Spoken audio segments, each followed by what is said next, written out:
Hi and welcome back to the channel. We've all been saddened by the unexpected death of Chadwick Boseman, and so I thought I'd take a look at the last theatrical movie of his that was released before his death. It's an action police drama called 21 Bridges.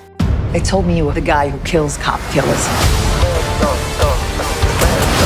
I will find them.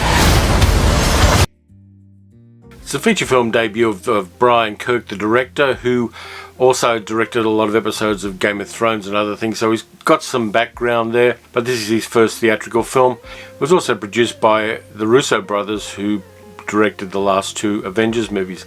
They gave the script to Chadwick Boseman and suggested that he might like it. It wasn't a large budget movie, $33 million, but I think that in some ways it punches above its weight. The plot is fairly simple, though there are some complications and twists in it. Boseman plays Andre Davis, who's a police officer with a reputation as a shooter. He's shot 8 people in 9 years as a policeman, and so he has a bit of a reputation there. He's also looking after his mother, who is suffering from dementia, so we get a lot of family backstory there. His father was a police officer who was killed in the line of duty when he was about 12 or 13 years old, and Andre is a dedicated police officer. His moral compass is unwavering, and that's the kind of role that Chadwick Boseman was famous for. He always had a gravitas about him in his roles.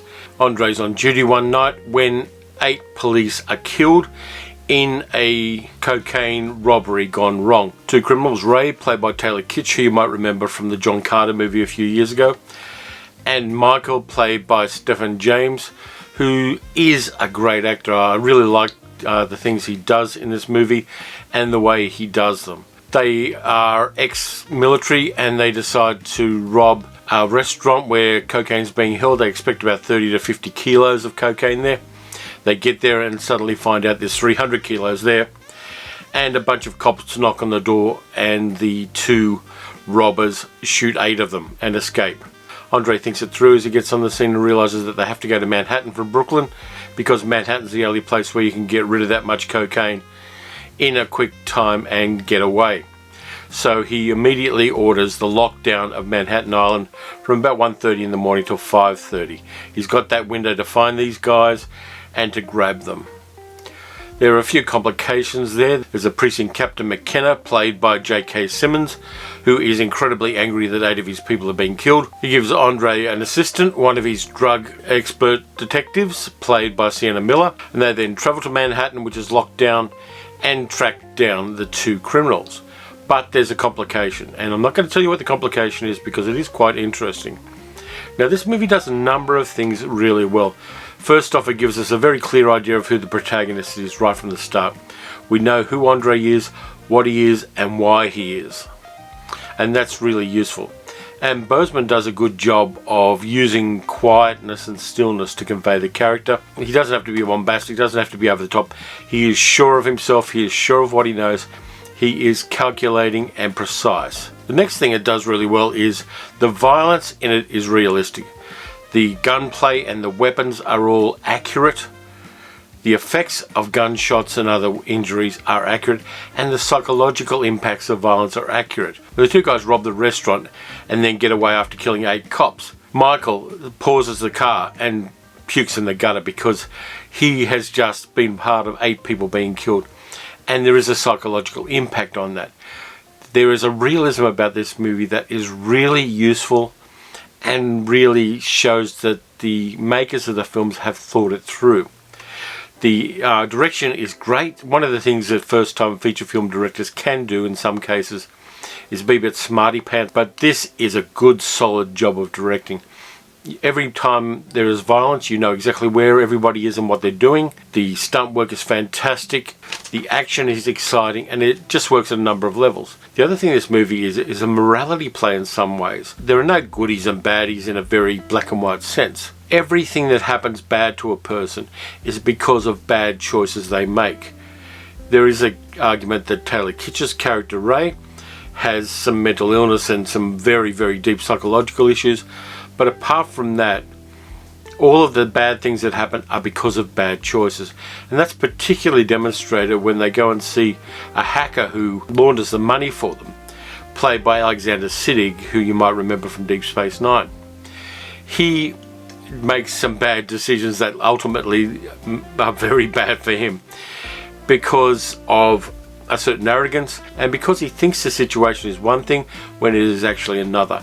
And I like that. I like that kind of writing in a movie where characters don't know as much as the author, and characters don't know as much as some of the other characters, and they come into conflict because of those misapprehensions about things. It's a very well written piece of film. One of the other things I like is the climax. I think it works really well.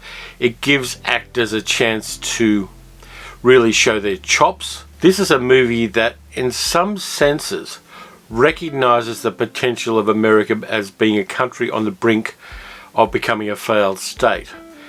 There is that real sense that things are going wrong in the society of the United States of America, and this movie doesn't shy away from that. It's really about it's a movie, as much as anything else, about the choices people make in life and the way those choices can affect their future and can affect other people. It's a complicated movie in some ways, and I think it was very underappreciated. Audiences tended to like it from everything I can see, but the critics were a little more scathing of it. I think it's a solid piece of action cinema which addresses the times in which it's made. 10 or 15 years ago, this movie might have starred somebody like Denzel Washington, and there are some bits of the movie where Chadwick Boseman sounds very much like Denzel Washington, but I think that he makes it his own, and there's an enormous lost potential in the death of Chadwick Boseman. I think he could have been an incredibly important actor had he got the right roles. I think he had the skills, he had the presence as an actor on screen to do many, many roles, not just T'Challa in Black Panther and playing historical characters. I think there's an honesty in his acting and an intensity in his acting that really serves the story well. So if you haven't seen 21 Bridges, you should probably check it out. It'll probably turn up on a streaming service very soon, or you can pay a few bucks to see it now. I think that it's honest, it's a good solid action flick, and I've seen it twice now and I really enjoyed it. I think the story seems very straightforward, but when you look into it a little more deeply, there is a lot of nuance there as well. It's a movie worth checking out. And I think in future years, it may well be a film that people look at and go, okay, that was what 2019, 2020 was like before the pandemic. Yeah, this movie may well have some legs to it and may be regarded more highly in the future than it is at the moment. So thanks for watching this review. If you liked it, please consider subscribing, hit the like button, hit the notification bell, and let me know what you thought of 21 Bridges if you've seen it. I think that we can always have a discussion about that, and I don't expect everybody to agree with me on this one, but I think it is well worth checking out, so you might want to do that.